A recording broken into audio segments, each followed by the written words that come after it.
દોસ્તો આજે કેવું બન્યું એ વાત પૂરી તમારી સાથે શેર કરું છું. પતિ પત્ની બની શકે તો આ વિડીયો સાથે જોજો, બરાબર ને? આની અંદર બન્યું કેવું દોસ્તો, સવારમાં જ્યારે હું વહેલો ઉઠ્યો, નાહી ધોઈને બહાર આવ્યો, જ્યારે કપડાં મેં જોયા ત્યારે કપડાની અંદર કેવું હોય છે દોસ્તો, આ રીતનું ટી શર્ટની અંદર જે સ્ટીકર આવે ને આ રીતનું વળેલું હતું. જો આમ એમાં નીચેના ભાગમાં વળેલું હતું અહીંયા. એટલે મેં કીધું વળેલું હતું ખરાબ લાગશે, એટલે જાતે મેં કીધું કંઈક કરું. તો સીઝર કાતર લઈને મેં આમ કરીને આમ ધીમે ધીમે આમ કરીને આમ મેં કીધું લેવલ છે કટિંગ કરું. જેવું કટિંગ કરવા ગયો ને એવું દોસ્તો આ રીતનું થઈ ગયું. જો આ છેદ પડી ગયો, હોલ પડી ગયો મારથી. આ કાતરથી સ્ટીકરની હારે આ ટી શર્ટનું કટિંગ થઈ ગયું. મારું ફેવરેટ ટી શર્ટ હતું. 10 સેકન્ડ માટે તું એકદમ આમ સ્ટક થઈ ગયો. મેં કીધું અમારાથી શું થઈ ગયું એમ. એ જગ્યાએ કદાચ મેં મારી વાઈફને કીધું હોય કે તું આ રીતના મને આ જરાક સ્ટીકર ઉપરથી કટ કરી દે તો નિરાતે, આ રીતની કન્ડિશન થઈ હોત તો શું થાત? અમારું તો આવી જ બને. આમ કરીને કે તેમ બને. આ કે તો મને કીધું નથી. પોતાથી થાય તો થોડી કાઢી નાખી એમ તમારો કહેવાનો મતલબ હું સમજી ગયો છું. કેવી રીતે આ તારું ધ્યાન નથી રહેતું, એટલું તને કટિંગ કરતા નથી આવડતું. એવા 2-5 વાક્ય આપણે બોલી જતા હોઈએ છીએ.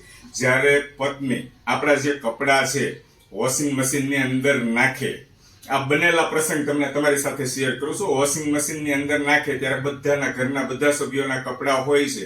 એકાદ કપડામાં કલર જતો હોય ત્યારે મારું વ્હાઈટ ટી શર્ટ હોય એની અંદર કલર બેસી જાય ત્યારે કહું છું આ કેટલું મારું ફેવરેટ ટી શર્ટ હતું, તને એટલી ખબર નથી પડતી. ક્યાં તારું ધ્યાન હોય છે? બધા કપડા જે કલર જાય છે એવું કેમ મિક્સ કરવા જોઈએ? એવા 2-5 વાક્ય બોલી જતા હોય છે. જ્યારે કપડાની ઇસ્ત્રી કરતા હોય છે ત્યારે કદાચ માઇનોર આમ ચોંટી જાય કે થોડુંક દાઝી જાય ને તો તરત જ કહેતા હોય તારું ધ્યાન ક્યાં છે, શું કરે છે તું? આવા કેટલા વાક્ય આપણે સંભળાવતા હોઈએ છીએ. તો દોસ્તો આની અંદર છે ને બને છે એવું ઘણી વાર છે ને ટિફિન મોકલે છે ને, ટિફિન એક વાત તમારી સાથે વધારે કરું છું કે ટિફિન જ્યારે મોકલે છે ને ત્યારે છાશ ભૂલી જાય ત્યારે તરત જ ફોન આવે છે. શું આવે છે? ફોન આવે છે. કેમ ભૂલાઈ ગયું નથી ખબર પડતી, મારે બપોરે એક ટાઈમ શાંતિથી જમવાનું હોય એ તું મને નથી જમાડી શકતી. આવું બધું કહેતા હોય છે. પણ આ વાત ઉપરથી મને સમજાય છે દોસ્તો કે મારે હાથે જ આ ઘટના બની છે તો હું એકદમ સાયલન્ટ શાંતિથી. અને બીજું મને એ વાત સૌથી વધારે ગમી જ્યારે મારાથી આ રીતની ભૂલ થઈ ગઈ. મારા મિસિસ પાસે તરત ગયો અને મેં કીધું જો આ રીતનું કટ થઈ ગયું ત્યારે એક શબ્દ મને કાંઈ કીધો નથી અને મૌન રહેશે એમ કહેવાનો મતલબ.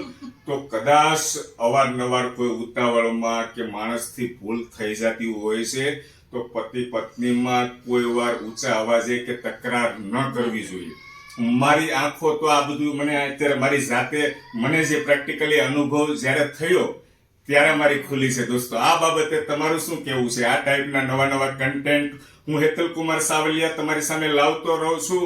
ઇન્સ્ટાગ્રામ, ફેસબુક અને યુટ્યુબ ની અંદર મારી ચેનલ છે. યુટ્યુબ ની અંદર સબસ્ક્રાઇબ કરવાનું બાકી હોય તો દોસ્તો સબસ્ક્રાઇબ કરજો. ઇન્સ્ટાગ્રામ અને ફેસબુક ની અંદર ફોલો કરજો. થેન્ક યુ દોસ્તો. ભૂલ ચૂક માફ કરજો. Thank you.